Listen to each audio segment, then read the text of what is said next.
Hi, I'm Hazel, and today we're going over my picks for the top 9 coolest things coming to WoW in patch 7.3. 7.3 is the final major patch of this expansion. It is the last big one we're gonna get, and it is packed full of great stuff for every type of player on Azeroth. Number 9, rotating world bosses. Instead of having a random world boss active each week and potentially seeing the same one multiple times in a row, in patch 7.3 the world bosses are going to be on a set, rotating schedule. That means that if you are after a specific piece of loot, or you just need like 1 or 2 more bosses to polish off your achievement, you can expect to for sure see that boss within a certain time frame. And once the exact rotation is clear, you can even figure out which dates the bosses that you need are going to be up, and then set yourself like a third-party calendar reminder on your phone.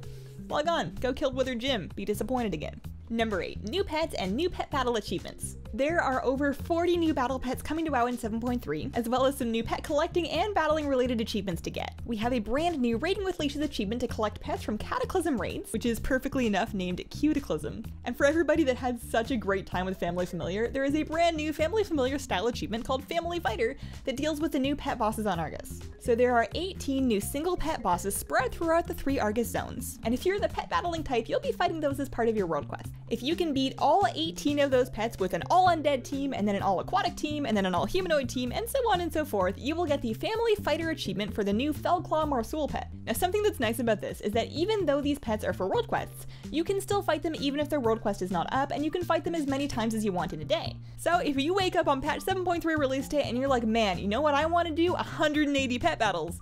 You could go get it on day 1, you know, have fun. Stay hydrated. And of course there's gonna be new pets from Reputation, there's at least one from Fishing, there's a whole bunch of new wild pets, all that good stuff. Number 7, quality of life changes for alt catch-up. In Legion overall, there will be no better time to start playing your alts than patch 7.3. On the 7.3 release day, everybody's artifact knowledge is getting set to 40 regardless of where they were before. So if you just finished leveling for the first time and your artifact knowledge 3 and you're waiting for your research to come in, congratulations, you don't gotta wait anymore. On top of that, for the new artifact knowledge levels that are available in 7.3, you don't have to research them, you don't have to worry about when your notes are coming in, there are no notes. You're just gonna automatically get a new level of research every week. On top of that, we also have catch-up items for class order hall equipment to automatically boost their item level up. And on a new alt, your 3rd relic slot will be unlocked right away, as will be the new traits that they introduced in 7.2.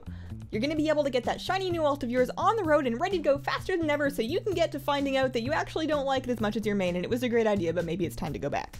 Number 6, invasion points. This is the next evolution of Legion invasions. Now don't worry, the current Legion invasions are still going to be raining down in High Mountain, Asuna, and Val'Shara. You just probably won't care that much anymore unless you still need rewards from Nether Shards. On Argus, you're going to notice these invasion point portals that go to other worlds where the Legion is also invading because Azeroth is apparently not good enough for them. You can follow the Legion in there, kill a boss, and get some extra rewards, not unlike the invasions that we've already done. What makes these ones different is that rather than queuing for a scenario and getting stuck with 2 other people that maybe just dinged 110 and don't have any gear, you're not in a group, and the progress of the invasion point is actually tied to the invasion point, and anybody can just kind of walk in and enter. So anybody that happens to be just in the area can wander in and help you with your objective without you actually having to talk to them. Similarly, if you go to an invasion point, you might find yourself in one that's halfway done, and since all the loot is off the end boss anyways, that's just happy bonus day for you. Technically, lore-wise, invasion points are on other planets, and there's quite a few cool environmental mechanics to deal with. The environments tend to be hostile to you, but sometimes they're hostile to the demons. There was a map that had traveling routes that would root you if you got caught in them, but if you moved the mob you were fighting into them, it would root them, and then you could just run away and go back and kill them because you need it for completion percentage, but you get the idea. World bosses in Argus can also be found within their own kind of invasion point, which technically I guess means they're not world bosses on Argus, but technicality.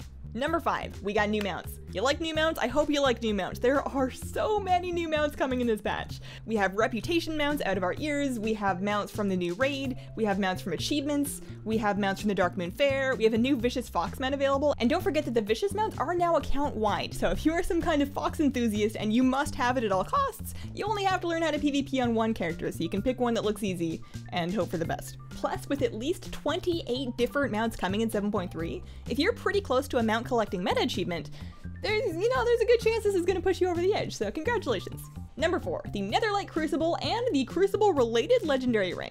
The Netherlight Crucible is a brand new feature in 7.3 that kind of upgrades your relic traits. As you put points into your artifact weapon, you're going to unlock levels of this Netherlight Crucible relic trait tree, and you'll be able to put points into that as well. There is a good chunk of RNG concerning which talents you're able to put points into. You're going to have an A or B choice on each tier, but the pool that those A and B are pulled from is quite large and it's not tied to that relic, so, you know, good luck. Generally speaking, the Netherlight Crucible is a big experiment as far as trait customization goes, and only time will tell how this one pans out in the long run. Number 3, updated caster animations. Back when Legion first came out, the melee specs had their animations redone, and all of us who tend less towards the hit people with a stick class fantasy, some of us were kinda jealous. I'd like to say I got over it, but it's not true, it's a lie, I'm still jealous. And now in 7.3, if you are a priest, a mage, an Ellie, or a resto shaman, or a little bit of being a resto druid, your day has come. We are getting updated caster animations for those classes and specs. You will now have at least 67% more pizzazz as you hurl lava at people, or conjure up arcane missiles, or pray for your friends, or whatever it is that you people do. Now, conspicuously missing from that list are balanced druids, holy paladins, warlocks, like all the warlock specs, and then Mistweaver monks, which is kind of understandable because their animations are newer. It's quite likely that those specs will get their day in the sun in a future patch, but for now, you guys should totally just reroll priest. We look awesome. Number 2, we got a brand new dungeon, the Seat of the Triumvirate.